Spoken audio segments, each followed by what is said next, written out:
guys, good morning. How are you today? It's me, Hannah Lab. For today's video, guys. For today's video. So, yung bata pa tayo, 'di ba? May mga pangarap tayo. So, hindi natin alam yung pangarap natin na hindi matuloy or hindi natin makuha. Kasi 'di ba, pre-pangarap or pre-ambition. Depende lang yun kung maabot mo yung ambition mo, yung bata pa. Pero ako guys, sa totoo lang, may ambition ko. So, sa totoo lang, yung ambition ko talaga, kasi mahilig ako kumanta, mahilig ako mag-acting, mahilig ako sumayaw. Pero lang, yung medyo lumaki-lumaki na ako, nga alam ko na nga, parang hindi dapat, parang hindi, nag-akma sa mukha ko dahil hindi ako maganda. Pero kumakanta ko hanggang ngayon.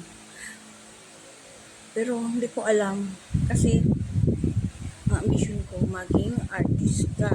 Artista, singer, o dancer. Pero yung tatlo talaga hindi ko naabot.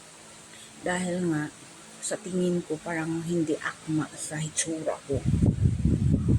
Ngayon, so, nag-proceed ako maging teacher. Pero mag-a-acting ako, gusto ko kasi.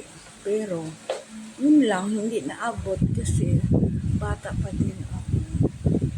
Yun na talaga yung ambition ko. Pero na-achieve ko man kasi kahit hindi ako maganda, or hindi has in magandang boses, or hindi has in magandang sumayaw, nagkaroon ako ng rampa-rampa sa Cebu, nag-grand winner, sunod grand winner, nagkaroon ako ng reina, una, 4 na dama, pangalawa na queen ako. Kasi gusto ko din talaga makukunin yung trono. So, kahit hindi ako maganda, madami akong supporter. Pero hindi lang yun nga time nga mayroong mga social media dahil hindi katulad ngayon. Baka kung mayroong social media dati, mababas na ako. Tulad ng yung ako'y nanalo sa grand winner ng rampahan namin, passion show. Sabi, uy, bakit nanalo na siya? Hindi naman kagandahan. Kasi luto na yun kasi nandyan yung amo.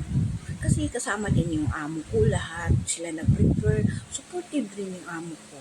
So, hindi ko kasi alam talaga kung bakit nanalo ako dahil ba madami akong supporter, dahil pagtawag ng pangalan ko Lovely Abilia, so dahongdong yung gym, dahongdong yung venue, basta pagtawag ng pangalan ko para akong super famous dahil hindi pa man din uso yung may tao ta kasi dumandaan.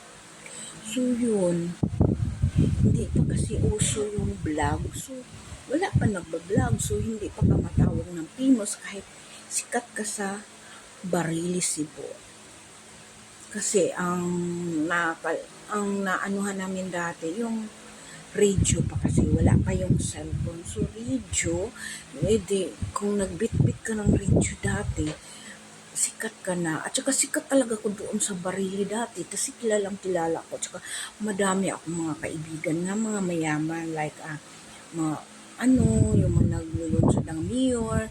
At saka kilala din sa amo ko kasi katulong lang ako. So, kung mayroon pa yata ng social media dati, baka nababas na ako. Kasi yung tuwing mananalo ako, nababas ako. Dahil hindi ako maganda. Pangit kasi ako. So, maganda ako kapag nag-makeup. Pero hindi naman ako as in sobrang pangit mo. Pero, yun lang. Yun. Hindi ko naabot yung gusto ko mag-artista. Hindi ko naabot yung gusto ko mag-dancer o mag-singer. Pero, dati, manood ko kasi, di ba, uso pa yung mga radio, makinig kasi ako mga drama, so, acting ko yun, tapos makita ko ng mama ko, nagharap ko ng salamin, nagsalita ko mag-isa. Sabi ng mama ko, Inday, ano nangyari sa'yo? Basta nag-acting-acting ako. Kasi yun na, gusto ko mag-artista.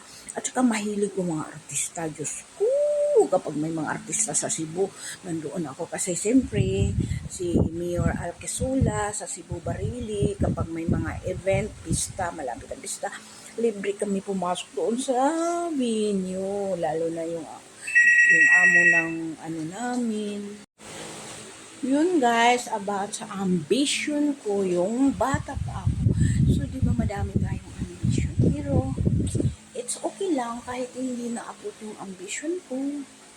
Kahit dumating na sa punto na, na-achieve ko naman yung kagandaan ko. Thank you. So, hello. So, thank you for watching. God bless. Bye.